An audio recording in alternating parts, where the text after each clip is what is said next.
వచ్చేసిన భక్తులందరూ కూడా స్వాగతం. విజయవంతంగా రెండవ కార్యక్రమాన్ని ఈ యొక్క అపార్ట్మెంట్స్లో కండక్ట్ చేస్తున్నాం. స్వాగతం. సార్ ఫస్ట్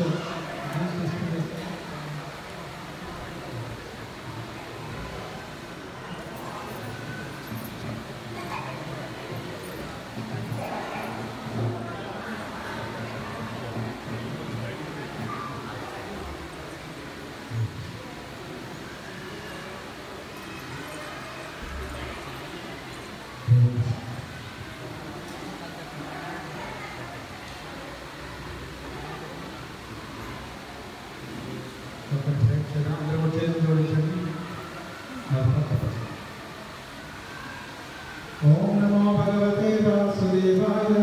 ఓం నమో భగవతే వాసుదేవాయ. ఓం నమో భగవతే వాసుదేవాయ. ఓం నమో భగవతే వాసుదేవాయ. ఓం నమో భగవతే వాసుదేవాయ. ఓం నమో భగవతే వాసుదేవాయ. నారాయణం నమస్కృత్య నరం చైవ నరోత్తమం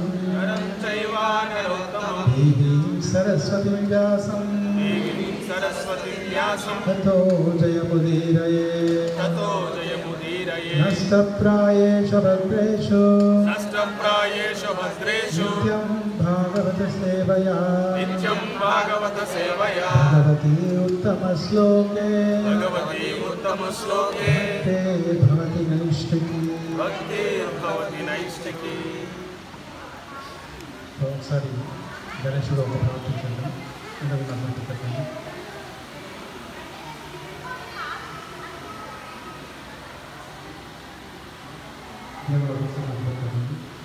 శ్రీవక్రతుండ మహాకాయ కోటి సూర్య సమప్రభ నిర్విఘ్నం కురు మే దేవ సర్వకార్యేషు సర్వదా.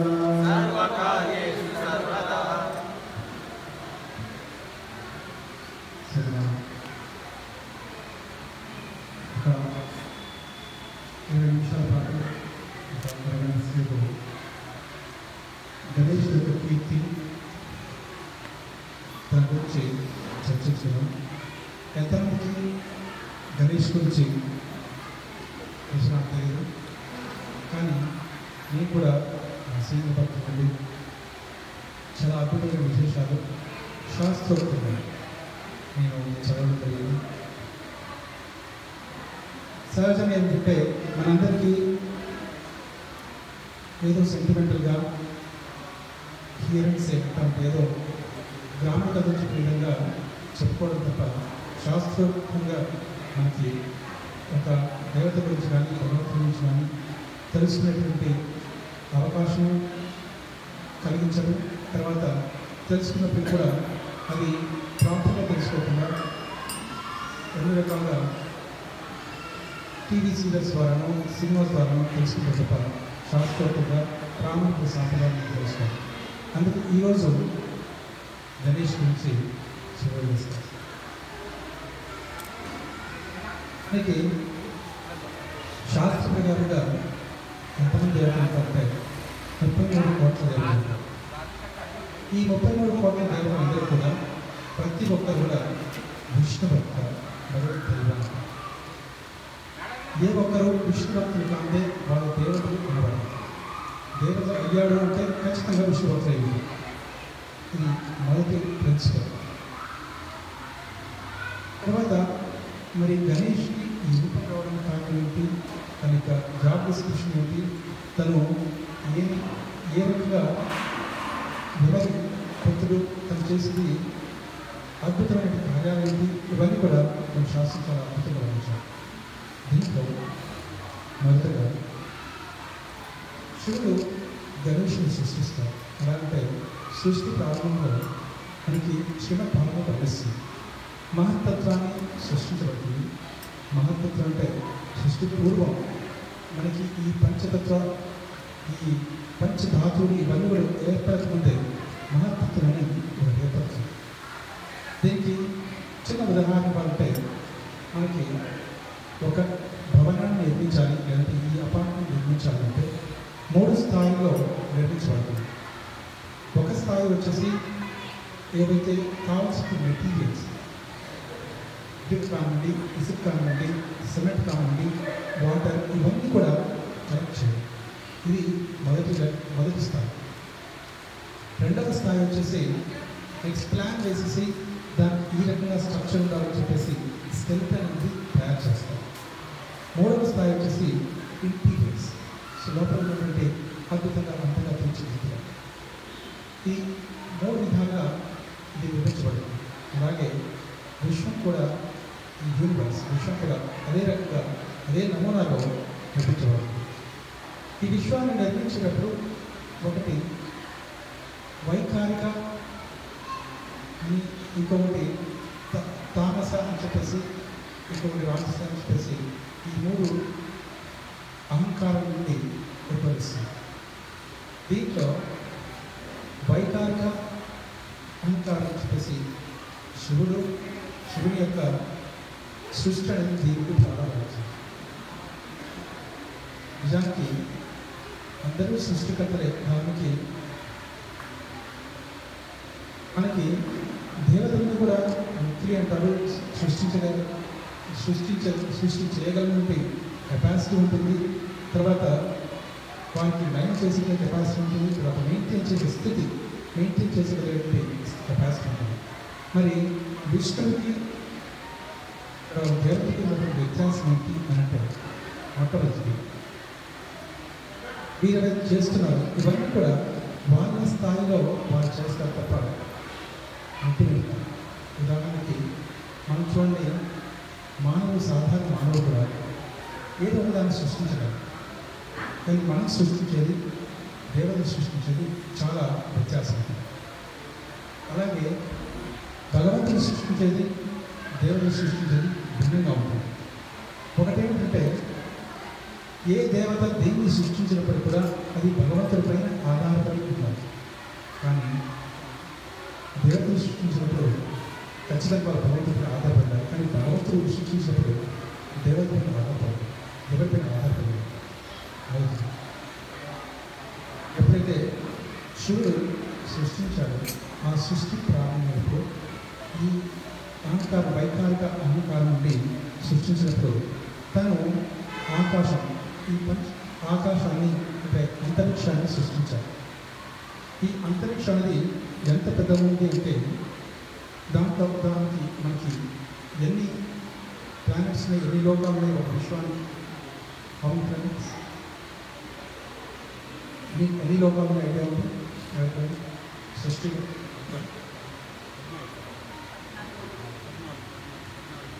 మనకి ఎన్ని ఫ్లోర్స్ ఉన్నాయి?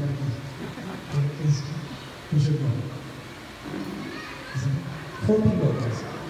అంతర్గత పాతాల కింద లోకాలు ఉంటాయి 7. తర్వాత పైన సో మనకి జలలోకాలు, మహాలోకాలు ఇవన్నీ కూడా అయిపోయి ఉంటాయి. ఇవన్నీ యొక్క సైజు కలిపితే ఎంత వస్తుంది అంటే, మొత్తం ఒక విశ్వం యొక్క పరిమాణం ఎంత అంటే 50 కోట్ల యోజనాస్ ఉంటాయి. 50 crore యోజనాస్.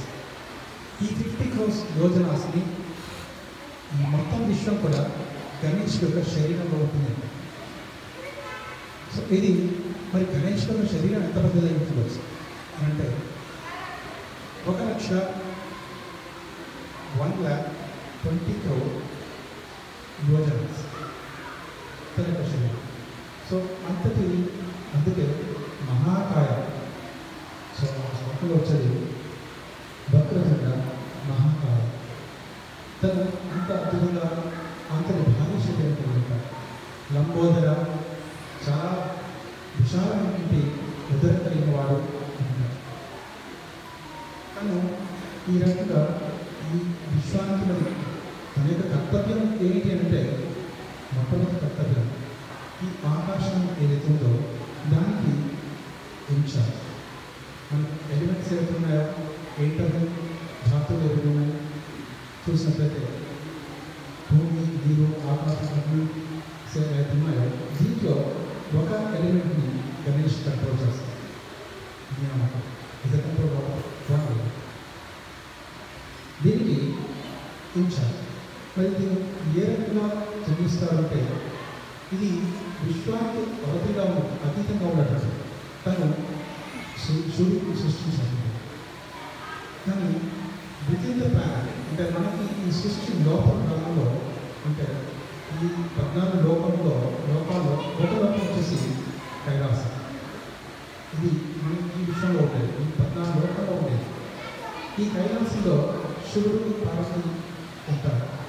వారు వారి కార్యాన్ని నిర్వహిస్తారు.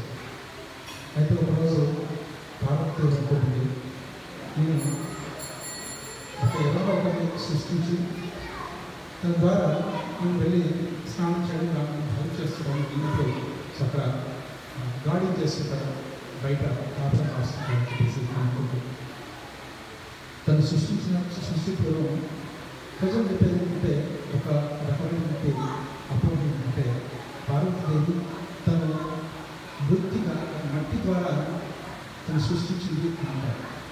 మట్టి అంటే ఆరు శరీరానికి మట్టి, ఏ దేవుని శరీరానికి మట్టి ఉంటుంది, మన శరీరాలు. సో మనకు చెమట, మట్టి అన్నీ వస్తాయి. కానీ దేవుని శరీరం ప్రత్యేకించి పార్వతీదేవి లాంటి ఉత్తమ భక్తులు ఏదైతే గొప్ప దేవత వాడుతున్నారు. దానికి ఆవిడ ఏం చేస్తుందంటే తులసి మహారాణి యొక్క దగ్గర ఉన్నటువంటి వృత్తిగా ఉంటుందో అంటే మట్టి ఉంటుందో దాంతో ఒక చిన్న గణేష్ని తయారు చేసి తను సృష్టించి ప్రాణం పోస్తుంది. ప్రాణం పోసేసి అక్కడ వచ్చేసి తను స్నానానికి వెళ్తుంది. ఈరోజు శివుడు రాబోతుంది. సో శివుడు వచ్చేసి తను పర్మిషన్ అడిగినప్పుడు so you not enter inside అన్నప్పుడు తను శివుడిని తీసేసి తను చంపేస్తాడు.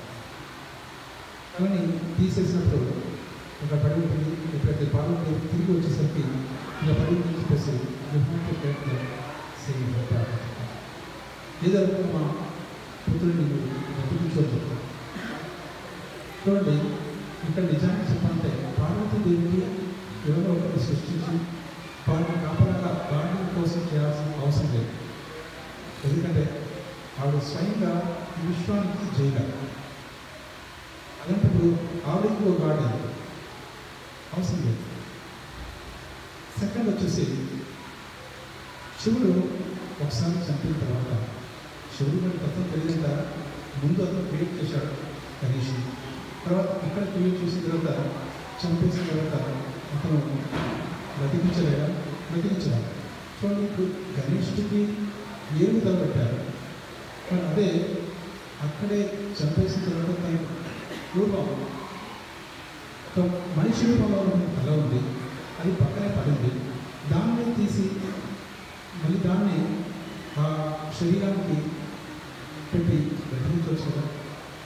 మరి అలాంటప్పుడు ఎందుకు వేరే తలపెట్టాల్సింది, ఏమి పెట్టాల్సింది అంటే దానికి ఆచారం భరించేది, శాస్త్రం భరించేది. దానికి గణేష్ ఒక గొప్ప భక్తుడు. ఎంత గొప్ప భక్తులు అంటే ఒకటి వచ్చేసి విష్ణువుకి అన్ని రూపాల్లో ఒక రూపం వచ్చేసి విశ్వ అనే ఒక రూపం. ఆ రూపానికి 18 తలలు ఉంటాయి.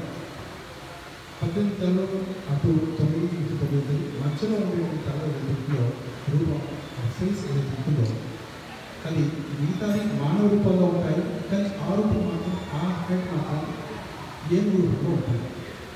తను ప్రత్యేకించి ఈ గణేష్ ప్రతినిత్యం ఆ రూపం పైన ధ్యానించేవాడు. అదే రూపం ప్రత్యేకంగా ధ్యానించేవాడు. శివుడు తెలుసు తను అంటే ఎల్లవేళ always what is it thinking. అందుకోసం చెప్పేసి తను ఆ రూపాన్ని తను ఆజ్ఞాపిస్తాడు. ఎక్కడైతే ఏ జీవైనా ఉత్తర వైపు తలబట్టి పడుకుంటే వెళ్ళి సంతోషంగా చెప్పేసి ఎగ్జాక్ట్గా అదే ఏనుగుల పండుగ ప్రవేశిస్తుంది, ఏనుగు తలని ప్రవేశిస్తుంది. తను చేర్చిన తర్వాత తను ప్రాణం పోస్తాడు. అగైన్ ఈ రీగెయిన్స్ హిస్ లైఫ్.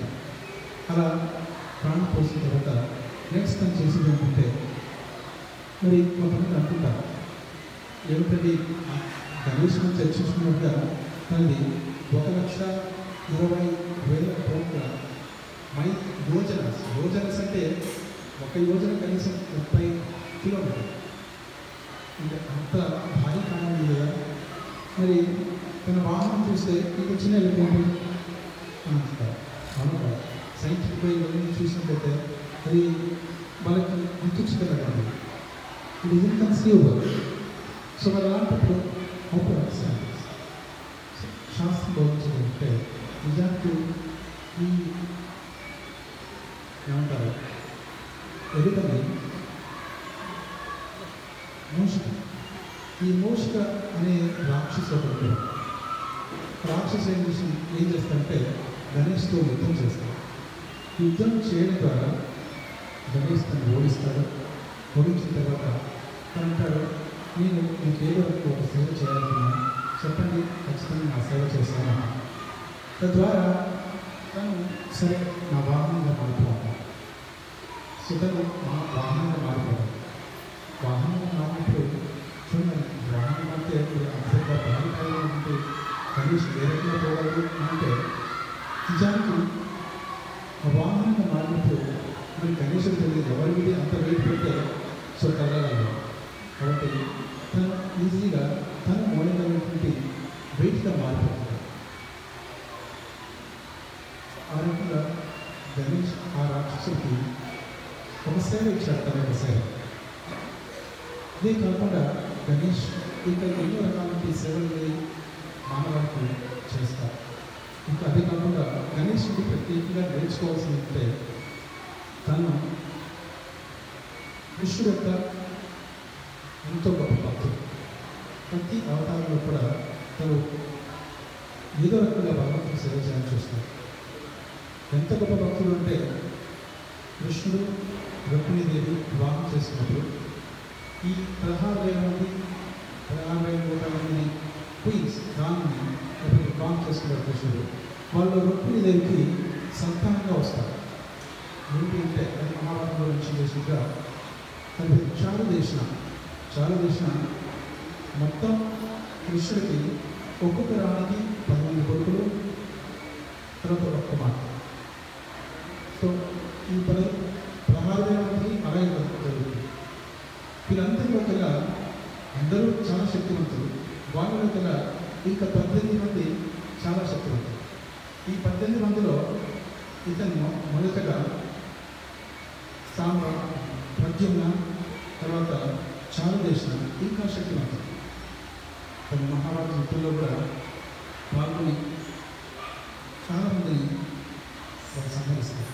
సో అప్పుడు కృష్ణుడు చాలా అప్రిషియేట్ చేస్తారు. ఈ రకంగా గణేష్ ఏదో రకంగా భగవంతుని సేవ చేయాలని చెప్పేసి దృఢ సంకల్పంతో తనను ప్రీతి చెల్లించడం కోసం చివరిగా సంతానం నాకు కూడా వస్తారు. కృష్ణుడు దాన్ని తను అలౌ చేస్తాడు, ఎందుకంటే అంత శుద్ధ భక్తుడు. అదే కాదు గణేష్, ఇదే కాకుండా రెండవది మొత్తం మహాభారతాన్ని రచించిన తర్వాత, మహాభారతం రచించే ముందు వ్యాసుడు తనకి మళ్ళీ ఇంకొక ఉపకరణంలాగా ఉపయోగపడతాడు. ఎలా అంటే ఎప్పుడైతే మహాభారతం రచించినప్పుడు వ్యాసుడు కూడా స్వయంగా కృష్ణుడు. వ్యాసాయ విష్ణురూపాయ, సో వ్యాసుడే స్వయంగా కృష్ణుడు. కాబట్టి ఈ విష్ణువుకి మళ్ళీ అసిస్ట్ చేయడం కోసం తను మహాభారతం రచించడం కోసం తను హెల్ప్ చేస్తాడు. ఎప్పుడైతే సర్వీస్ చేస్తున్నప్పుడు అతని యొక్క గొప్ప సర్వీస్ యాటిట్యూడ్ ఏంటంటే రచిస్తున్నప్పుడు మొదట అడుగుతారు, ఈ నాన్ స్టాప్ రాస్తుంటాను, మీరు కంటిన్యూస్ చెప్తుంటారు, నాన్ స్టాప్ మీరు చెప్తున్నారు, డిక్టేట్ చేస్తుంటారు. తను అంటారు ఓకే రాస్తూ తను కంటిన్యూ చేస్తారు. ఒప్పుకున్న తర్వాత తను రాస్తుంటాడు. కానీ ఒక కండిషన్ రాసిన షో పెట్టింది, నేను చెప్తున్నాను ప్రతిదీ కూడా మీరు అర్థం చేసుకొని రాయాలని అంటారు. అంటే ఖచ్చితంగా అర్థం చేసుకొని రాస్తా ఉంటారు. ఈలో కాస్త టైం దొరుకుతుంది, దాన్ని ఉంటుంది. మనకు ప్రతిదీ కూడా ఏంటంటే గణేష్ రాశారు. తన అర్థం ఏంటంటే ఖచ్చితంగా తను అర్థం చేసుకొని రాస్తారు. అందుకే భగవద్గీతలో అంటే మొత్తం మహాభారతం యొక్క సారం అనేది భగవద్గీత. భగవద్గీతలో ఉండే సారం అనేది తను ప్రతిసారి అంటుంటాడు, కృష్ణుడు అంటుంటాడు, కాస్త మనస్సు బుద్ధి ఉపయోగించి ఆలోచించి సేవ చేయని చెప్పేసి బుద్ధి ఎక్కువ ధాతుతో. సో తను ఇలాంటి వర్డ్స్ ఎన్నోసార్లు వచ్చినప్పుడు